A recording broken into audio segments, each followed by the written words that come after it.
What is going on, Lake Pro Tackle fam? I hope you're having a wonderful day. Before we hop into today's video, let's remind everyone that is new here, guys, we got free shipping for all orders over $50 on the website, lakeprotackle.com. That includes rods, reels, tackle, and of course you can find all your favorite BFS, swim bait, JDM, conventional gear. Let's go ahead and hop into the video. We're going to be talking about my favorite finesse jigs to fish in the wintertime, as well as pairing those up with different types of trailers. You know, a finesse jig bite can be absolutely incredible. There's so many out there. Development in the jig world has been a little slow up until previously. We've got a bunch of cool jigs here at the shop, and we're going to show them to you in this video here, so stay tuned. Be completely honest, I don't fish a finesse jig all the time. It typically comes out in the winter time and in the spawn time for me. My hookup to land ratio with jigs is just not what it is compared to most of my finesse tactics with Nico rigs and drop shots, wacky rigs. Typically I can keep all those fish pinned, but when it comes to fishing a jig, there's so many different qualities and just different things that can contribute to losing a lot of fish on a jig. And I know a lot of y'all are in the same boat, so let's talk about how I like to maximize my efficiency on the water as well as my hookup to land ratio with these baits here. Now, a jig can be an incredibly powerful tool. A lot of the time with the skirt material, as opposed to something like a Texas rig, your jig will stand out in the water. It'll put off a lot more vibration. The bass can sense it a little better, I feel like, especially in the clear and clear water that you get. Now, if you're fishing a dirtier water reservoirs, I definitely don't recommend starting with a finesse jig. I would probably go to a normal full-size jig, your more traditional footballs or your more traditional flipping jigs and stuff like that. But for those of you who have, you know, moderate looking water to where it's decently-ish, not clear per se, but has a little stain here and there, a finesse jig can be absolutely killer when it comes to the winter time and when those fish start moving up and focusing on a lot of crawfish. And, you know, with a jig, you can imitate bluegill, you can imitate crawfish, you can imitate shad even with swim jigs. We're going to be focusing on the finesse jig subsection today. You know, I really want to start it off with one of the tried and true jigs that I grew up fishing a lot, and that is the War Eagle finesse jigs. Now, these are a ball head, and I'll take one out of the package here. The ball head finesse jigs by War Eagle are very well built. There's a great hook on them. I don't remember what hook it is. I believe it's a Mustad off the top of my head. This is actually a 3/0 heavy flipping hook. This might be a Gamakatsu. Correct me if I'm wrong. I'm not entirely sure on the War Eagle jigs here. I'm pretty sure they are a Mustad, though. It's a Pradco product, but nonetheless, this is a great 3/0 flipping hook. So it is extremely, extremely strong. I think it's a Mustad for the fact that if you do bend the hook out, you can bend it back and it's still relatively strong over time. Now, some of the strengths of this jig, or some of the strengths of the bait itself, is it comes in a pack of 2 for $6.50. So that's basically $3.25 per jig, and they come in 2 sizes, 3/8 and 1/2 ounce. I absolutely love the 3/8. They've got some really great colors. Pond Scum is one of my favorites. They've got a wide variety, and you can check all these out at lakeprotackle.com. I love how on this finesse jig it has the small little frills on the top and then a little bit extra bulk in the bottom, and you can always trim that up to your liking. One of the things that I have on my list of something more of a downside on this jig is that it doesn't come wire tied. The skirt here is put on with a band, and over time, after years of sitting in a tackle box, it will degrade. Typically, if I'm fishing these very often and regularly, leaving it out and not damp-ish conditions, the band will last for about 2 years. I've had a couple for around 3 years, and the band is still okay. Not the strongest band in the world, and that's not to say that after your first fishing trip, the band will come off. That's just pointing it out to y'all that take care of the band, and it'll take care of you. But there's no telling what those fish are going to be doing when they're thrashing around with your bait. Now, before we hop into trailers and everything, I want to get through all the jigs because all these are pretty interchangeable based on the conditions that you're going to be going in. So definitely stay tuned towards the end of the video for my favorite trailers. So that there is going to be my typical like overall finesse jig, ball head finesse jig. Now, like I said earlier in the intro, there has been a lot of innovation. There's been a lot of movement in the finesse jig category, especially when it comes to smaller size finesse jigs, and we'll show you some of those.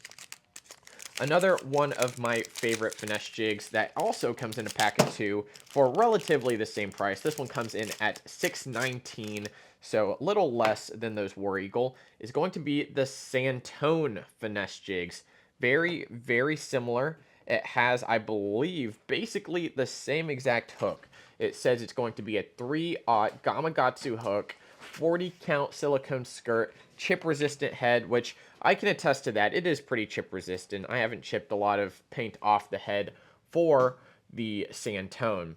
One of the main differences is the skirt's going to be a little bit more dense, still uses the same frill at the top, main skirt at the bottom, and I do believe they look almost the same. They both have a horizontal line tie as opposed to a vertical line tie, which is great for adding a little bit extra action when you're moving it. The only big difference is that this keeper goes towards the weed guard and the Santone keeper goes towards the bottom of the jig. I prefer the ones that go up towards the weed guard typically, because that's where most of the trailer is getting pushed to. So, you know, the more material you get over that weed guard, the less it's going to rip, vice versa on the Santone. But also a very good, great, strong jig. Most of it is very, very similar. The skirt count is a little bit more, so you get a little bit bulkier presentation with the Santone more often than not. So those two are going to be my go-to ball head finesse jigs. Now there's a lot out there on the market. I love these. They come in a pack of 2. If one just happens to the bed, then I've got another backup one just in case. And they also come in 2 different sizes, which is awesome. Moving into another section of finesse jigs, these are going to be football head finesse jigs, and these are going to be better for your dragging around structure, whether it's a road bed, a house foundation, man-made natural structure, or something like a rock pile or a gravel bed or shell bar or something like that.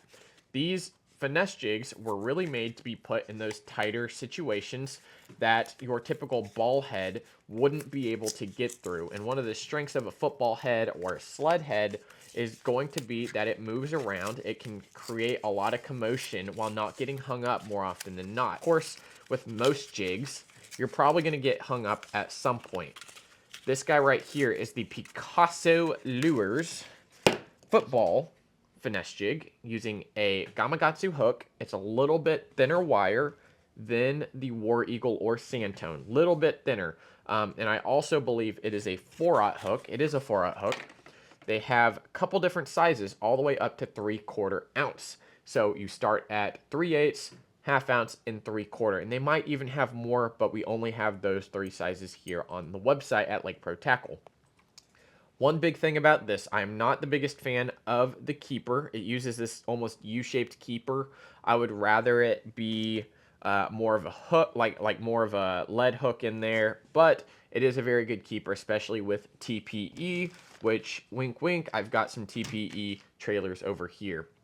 Another strength about this bait here is that it uses a titanium weed guard as opposed to a brushed weed guard. Now the titanium weed guard is going to be a little bit more robust, a little bit easier movable than the brush guard. I feel like it just doesn't, it holds its place a lot better, but also moves out of the way when that fish eats it. So I feel like my hookup ratios are a little bit better with these titanium weed guards.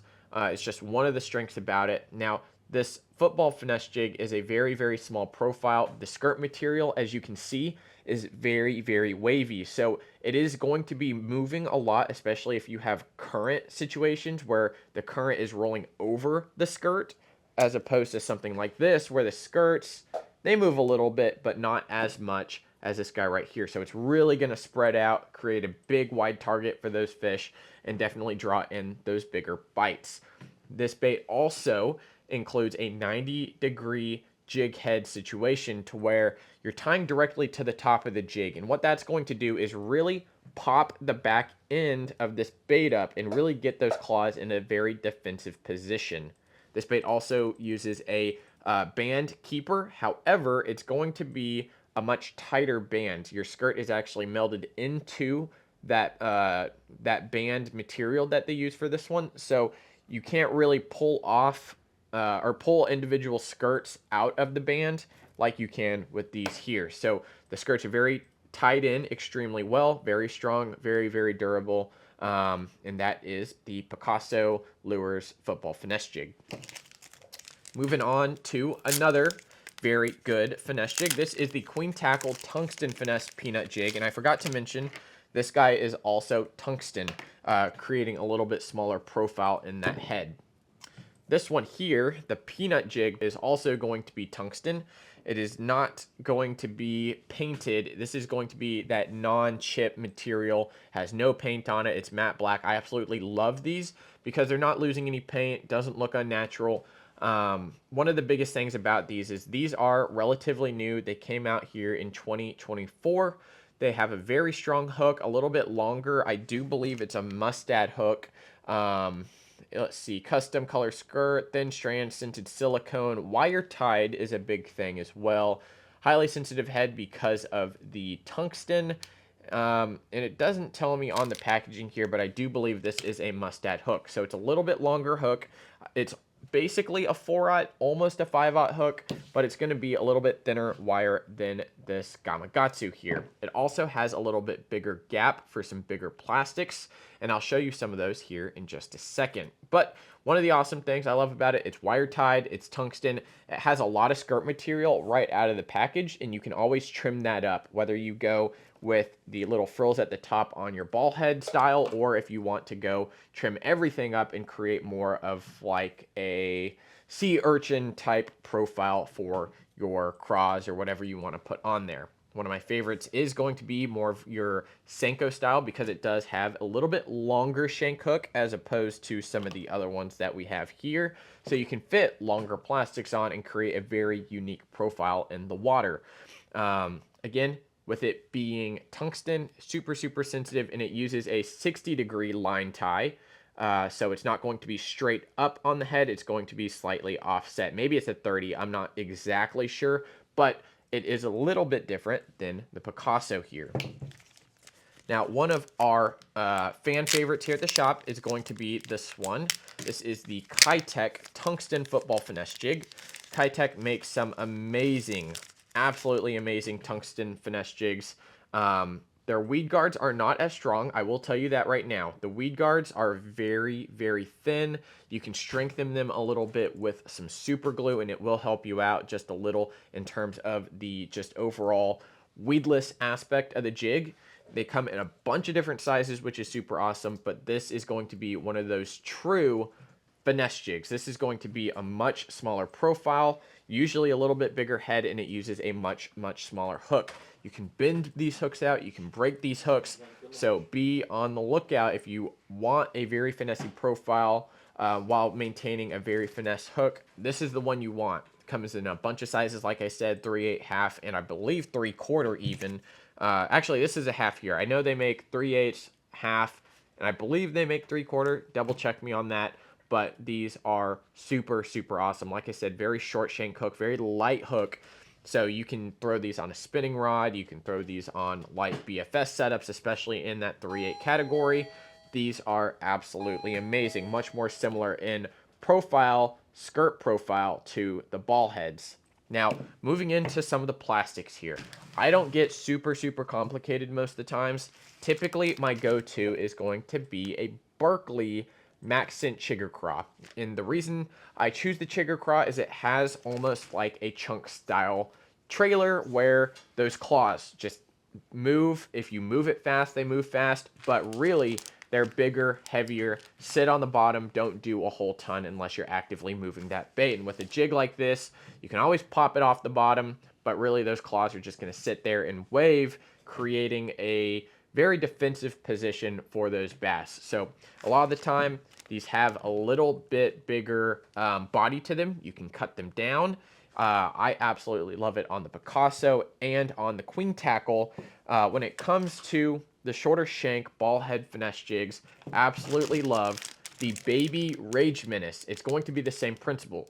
When it comes to the trailers, I don't like a ton of action. So I'm not throwing my Rage Cross, I'm not throwing my Speed Cross, I'm not throwing anything that creates a lot of movement in the water. So when it comes to grub style appearances, I absolutely love pairing the ball head finesse jigs up with these guys. These are the, again, the Baby Rage Menaces, bunch of different colors on the website, as well as throwing these on. These are the Z-Man Finesse TRDs. Basically, a little finesse Senko. So almost like your Ned rig baits, you throw them on your ball heads, and it acts basically like a Ned rig, just with some skirt material. Very, very finessey. It's not imitating anything specific, and those bass a lot of the time just get curious and they go and eat it. Now, another perk to the Z-Man is that they are buoyant, so they are floating material, which really helps these ball heads stand straight up, gives you a very lifelike presentation, and, you know, putting those on your Kitex or putting it on your queen tackle will do the exact same thing. Typically, if I do go to choose the Z-Man route, I'm going to cut my skirt quite a bit and not put a ton of skirt material on there to allow the plastic, the Z-Man buoyancy to do its thing. When it comes to the ultra finesse style jigs, especially your smaller Kitex, when you trim your skirt up on these guys here, you have to try the Berkeley Maxent little Super Troopers. We've talked about these before. Tim loves these on a wobble head, you know, throwing them straight on a Ned rig, like a Ned Locks or something like that. And little finesse jigs is where this bait can excel. It's a tiny baby craw profile, and it has the Maxent scent on it, which really, I think it really, out of all the scents out there, I think it definitely helps my bite ratio. It helps them hold on. So definitely give these a try. We got some new colors as well. This is a new color to the shop, Green Pumpkin Watermelon. This is a great one in the early springtime and in the wintertime, as well as Black Powder. So make sure to check all the colors out over at lakeprotackle.com. Y'all, if you have any questions about any of the jigs we went over here, make sure to leave them down in the comments below. Love myself a couple jigs. They don't come out often, but when they do, it's usually game on. These will get better and better as the season goes on, moving into the pre-spawn. So make sure to pick some up now, lakeprotackle.com. I'm going to try to remember to link everything down below. You know, I'm awful at it most of the time, so if I don't do it, grill me in the comment section. I greatly appreciate each and every one of you for tuning in. And I know we hit 5,000 subscribers. I'm trying to figure out a great giveaway to do. So make sure to stay tuned, subscribe here, as well as follow the Instagram and Facebook at Lake Pro Tackle. And we'll see you next time here at Lake Pro Tackle. Thanks for watching, y'all.